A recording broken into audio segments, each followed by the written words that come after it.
partner, what do you got for us on the defensive coordinator side of things? Well, it seems like we're going to go ahead and keep up this like film analysis kind of thing going on. That being said, I'm no Coach Derek, okay? I'm no All-22, but I was impressed by some of the screen grabs and a couple of All-22 looks we got from another Ravens film study channel, Stip to Tally. Coach Evans put up some stuff on Twitter that I thought was very enlightening on the defensive side to kind of complement what Coach just did on the offensive side. And to kind of set this up, since we're moving to the defensive side, let's just look at some of this historic stuff here.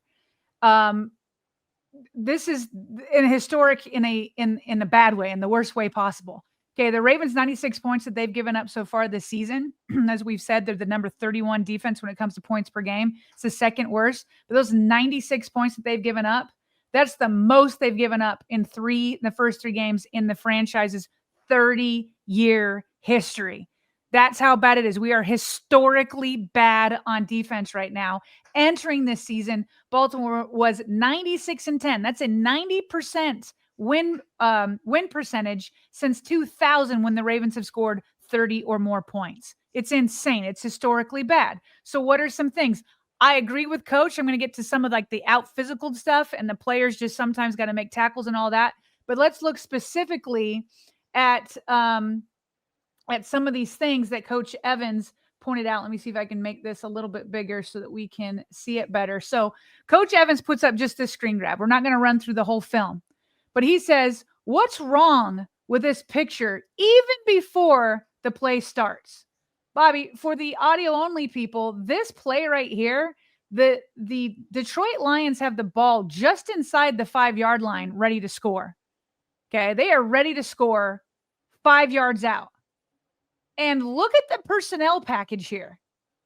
Zach Orr has Marlon Humphrey at the inside linebacker position next to Roquan Smith. Okay, this is like, what? Meanwhile, where you'd think Buchanan would be there, Buchanan is out ready to drop in coverage against the Lions wide receiver. Marlon Humphrey's the guy who's going to have to fill a gap if there's a run right up the middle in this goal line situation. Meanwhile, you've got a super light box. And it's just like, how are you even putting guys in position to win here? Why wouldn't you have Marlon Humphrey ready to defend this wide receiver and just flip the two? And again, the box is light. That's just one. It's just one that you're like, I don't understand. You don't understand what Zach Orr is doing. How about this? Now they're really on the goal line. This is at basically the 1-yard line. And he's got on a personnel package as if they're getting ready to pass again. Look at the light personnel package he's got up there. He's got at nose tackle that who's 96? Remind me who 96 is. Is that Travis Jones? He's 98. I think that's Brody. Oh, so you got Washington there. Okay, that's good. But how about you put in John Jenkins next to him? How about a big body like that? Instead, it's Tavius Robinson to his left.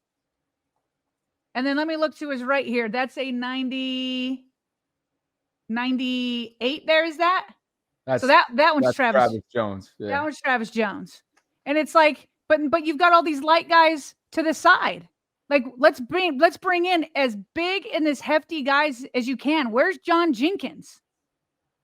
Okay, how about another one that Coach Evans has here? People have pointed this out before. You've got 90 Ojabo. He didn't have that many snaps. But when he does come in, you've got him as the off-ball inside linebacker. He's about ready to go ahead and sit back in coverage. Is that what we're going to do? Is that what we're going to do here?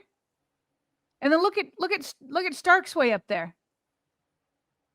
It's like it's not even putting them in a position to succeed. So then once you actually do, check this out. Coach Evans shows, so this one is going to be more on the player, not so much Zach Orr. You've got Travis Jones doing what he's supposed to do. He's drawing the double team.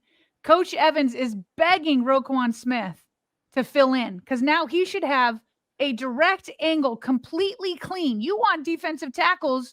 You want nose tackles that are going to be able to absorb the double team. But Roquan Smith just doesn't take advantage soon enough. And then this is where one of the plays does come in, where Roquan Smith is just waiting. Check out this film. Here's film on this. You've got Roquan there. Here comes the run. Where was Roquan? That's Roquan's lane. He's just waiting. Look, he's sitting behind the double team. Sitting behind it. Maybe, I don't know, maybe he's nervous about a play action. That's the only thing I can think of. But now you've got number 0 going right up in the lane where Roquan could have filled because a double team was had on the defensive tackle. And he gets through. Roquan Smith just waiting there. And that is where you can see the frustration from Coach Evans on this one. He's like, just waiting again. I'm done. I'm done. And sometimes you would see, we've talked about this. We've talked about how the rush defense was absolutely horrible. And then people like Mina Kimes, Bobby, up here, right here, she's calling out the rush defense. She says last year, the Ravens defense was second in the league in rushing success rate. So far this year, they're 32nd. And then she responded later. She's like, look, with the pass rush, if the Ravens are able to get back KVN and Nnamdi Madubuike, that's going to solve a lot of the problems. It's not going to, again, they're not game wreckers like Aiden Hutchinson. You're not going to have that, but it would solve some problems with the pressure. But she was like, I'm not sure that they have the front 7 to stop the run. Well, Roquan, you're part of that. We praised Roquan last week against the Browns. He was Defensive Player of the Week. Where did that guy go? Where did that guy go? He just absolutely disappeared. So part of it is the physicality is just the players themselves. But the other part is Zach Orr. I don't know what the personnel packages he was putting them in, because he's setting up in a situation where they're really not going to do well.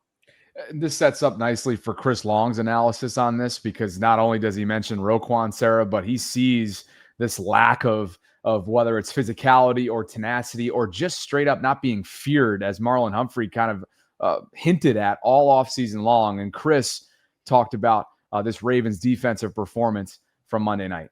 Right. You know, it's so funny. We look at them preseason and we're like, yeah, this team, you know, Kevin Clark called them of course they did, team from this year. Like in retrospect, when you look back at years past and a team wins the Super Bowl, you're like, maybe I overcomplicated it preseason. Look at the roster. I think a lot of people kind of fell into that trap with the Baltimore Ravens this year, where you look at some of the names on this team, obviously starting with their MVP quarterback in Lamar Jackson, and you think, where are the holes? Like, you know, there's nothing really wrong with this team, but on defense, that's assuming that Roquan Smith is who he's been in the past, which I didn't see last night. That's assuming that, you know, Teddy Buchanan, the rookie linebacker, can be a big plus. I didn't see that last night. Obviously, they're down Madubuike. They're down Kyle Van Noy, probably their best 2 players inside and outside. Although OA would have something to say about that. Their defensive line doesn't wow me. You know, there's nobody out there, especially with Madubuike down, who's like, you know, you have to plan around this guy. And, you know, last night as the game went on, 224 yards rushing. And a lot of that was just sheer determination, you know, being determined to run the football, committing to it. I think they broke off probably 80 yards on one David Montgomery run backed up. But that's a lot of yards, even if you take that big explosive out of it. They just kept at it. And you know, Jared Goff said that after the game. He said the defensive line got tired. Another quote that stuck out to me after the game was Marlon Humphrey saying, this defense isn't very good. We're not very good. And I'm paraphrasing, but I would agree. And to me, like, you know, Lamar and the offense can score. But as we've seen in the past, when you get in the playoffs, not all the games are going to be 68-point totals. And so how does your defense play in the big spots? Well, they haven't played very well in the big spots so far. And I got to be honest, like Kyle Hamilton and Marlon Humphrey, they jump off the screen when you watch them. Those are the only 2 guys on that defense that jump off the screen for me. And if you were to take them off that defense, if you were to lose one of those two guys, I mean, and we're playing hypotheticals, right? I'm trying to illustrate the point. If you were to replace those two guys with average players, I don't know where this defense would have been last night. Or replace one of those two guys with anybody.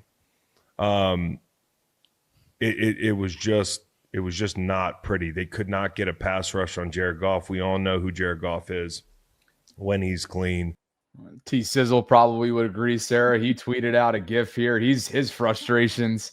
It'd be interesting to talk to him, Sarah, as we did a couple weeks ago now, after this defense has put out, a couple real clunkers, both in week 1 in that fourth quarter and now obviously getting thoroughly outplayed by Detroit. You heard him reference Jared Goff's thoughts post-game.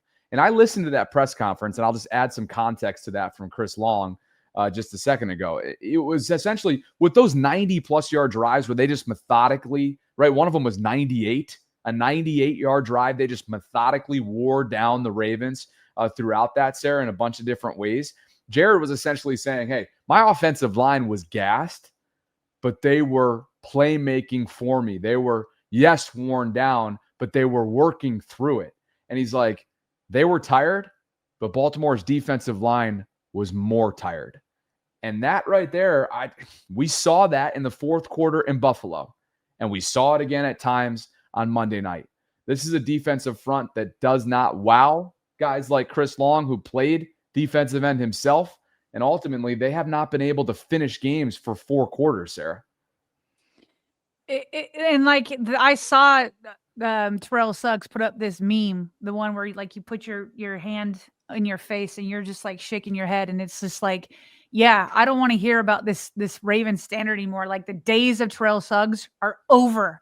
The days of Ray Lewis are over. The days of Ed Reed are over, and they're not coming back anytime soon. They're not coming back this season. It's not happening. I'm with Chris Long there, where it's like you do kind of fall into a trap because you do have a Roquan Smith, you do have a Marlon Humphrey, you've got Jair Alexander signed, you've got the first round pick Malachi Starks, you've got Lamar Jackson, you have an All-Pro tight end and Mark Andrews and this and that, and so many of us were saying if the Ravens don't have the best roster, it's one of the best. So, but here's the problem, Bobby, is okay, it's not one of the best as we're seeing. That being said, it's better than what I think we're seeing. And that's why, we're talking about Zach Orr a little bit here. We're talking about John Harbaugh a little bit here. It's because it's both. Okay. The roster was clearly overrated, but now is it playing beneath what the talent is on the team? And I think so. Chris Long did mention real quick that Marlon Humphrey popped out on him. Listen, we're not talking about Marlon's podcast. We talked about it yesterday after you left. That wasn't the best look, I don't think, for him to come on the way he did after that loss.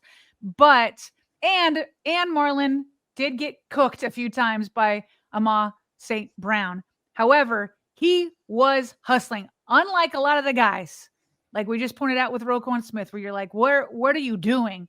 Marlon Humphrey popped off the charts here when Roquan didn't fill that gap, by the way. Where is Marlon Humphrey coming from? That dude is back on the track. Like, this is why you're hearing Chris Long saying, okay, Marlon Humphrey's one of the few people that popped off the screen. Are you kidding me? How he caught him there with Nate Wiggins, who had like a better angle to it. That was insane. So that's probably one of the reasons. And Bobby, I do got to run, and you can maybe play this later.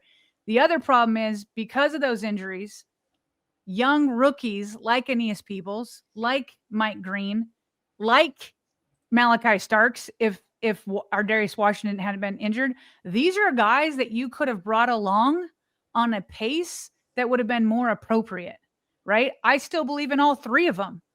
I think all 3 of them have potential. But the fact that they've now had to step in for Malachi Starks, it was week 1. And then Mike Green more week 2, and then both of them basically starting and are having starter-like snaps with Peebles and Mike Green. Like, they're not NFL starter ready, but they're having to be used like they are.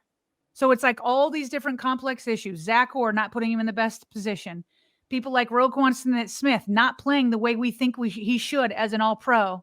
And then you have all these rookies filling in who just aren't ready for this star role just yet. They could be someday, but just aren't ready now. These are all the things that they're going to have to work through on defense. Yeah, it's a perfect storm. And I think just to sum up the Marlon Humphrey commentary, there's far bigger issues on this defense than Marlon Humphrey. Agreed. Yes, he got cooked on the double move by Amon-Ra St. Brown, which is what you just alluded to. And yes, that's a really difficult assignment for a slot corner. But there are far bigger issues on this defense than Marlon Humphrey's play. And I think channeling energy and frustrations is important when you look at, yes, it was a tone-deaf thing to tweet yesterday, as he did. But channel your frustrations. They should be going elsewhere aside from 44's play.